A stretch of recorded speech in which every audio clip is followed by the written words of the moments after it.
Your Excellencies, ladies and gentlemen, I am John Danilovich, the Secretary General of the International Chamber of Commerce. I'm very sorry that I cannot join you in Moscow today, but I'm grateful to all of my colleagues at ICC Russia, including Chairman Oleg Deripaska, for giving me the opportunity to speak to you today from Paris. It's clear from the discussions I've had over the past year with leaders of a broad range of companies from across the ICC global network that business looks ahead to COP21 with optimism and determination. We have seen an unprecedented mobilization of the business community on the climate agenda over recent months, and there can be no doubt that global business supports a successful and meaningful outcome to the COP21 talks. As business, our ultimate objective is to connect the UNFCCC process to the real economy, so as to ensure inclusive climate-friendly growth and shared prosperity. This evolution is already underway. Faced with the real and growing problem, the natural instinct of companies is not to be passive, but to take action and find solutions. That's why, despite prevailing uncertainty about the global direction of climate policy, the green bond market tripled to almost $40 billion in 2014, with yet further growth expected this year. Viewed through even the narrowest of commercial lenses, it makes plain business sense to reduce emissions and to build resilience to changing weather patterns. For example, Fortune 100 companies reporting on climate energy targets are estimated to have made $1 billion in savings in 2013 alone.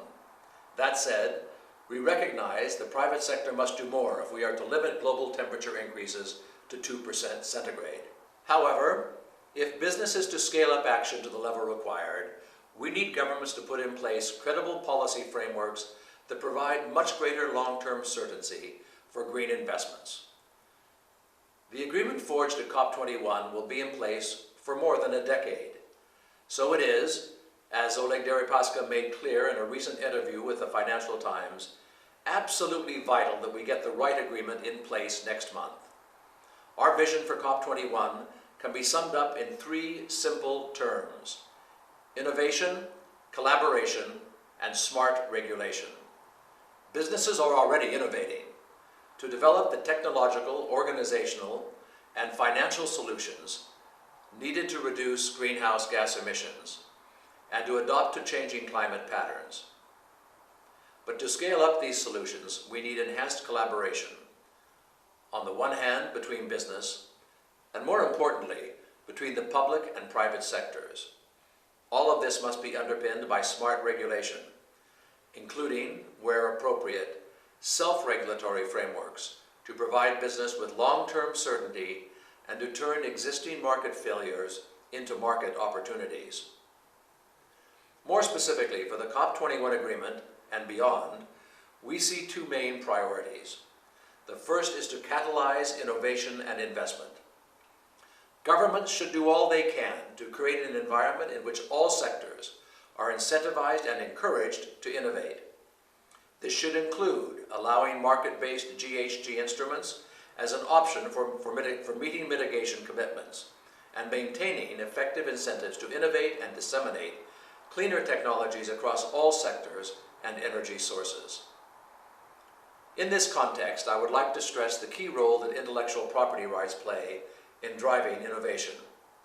To meet the climate challenge, it's vital that robust and balanced IP frameworks are maintained, both in those international institutions that are responsible for IP protection, such as WIPO and WTO, as well as at the national level. It's important to recognize that investment and innovation to meet climate challenge will depend not only on the COP21 agreement, but as much on what happens outside any new climate treaty. To take one example, ongoing WTO negotiations to remove tariffs on environmental goods and services could speed the deployment of climate solutions, and we encourage government to conclude those negotiations at the earliest possible opportunity. The second priority for the private sector is to ensure that business is anchored in the UN's climate process going forward. Business continues to look at COP21 as a once-in-a-decade chance to pursue institutional innovation, and in so doing, to expand partnership, dialogue, and consultation with business into a sustainable and enduring relationship. For this reason, we believe that business should be a recognized part of any long-term agreement under COP21. Such a role would enable business to play a structured and constructive part in helping shape effective policies to tackle climate change, fully leveraging what business expertise, experience, and innovation can bring to elaboration of the Paris outcomes as well as to their implementation.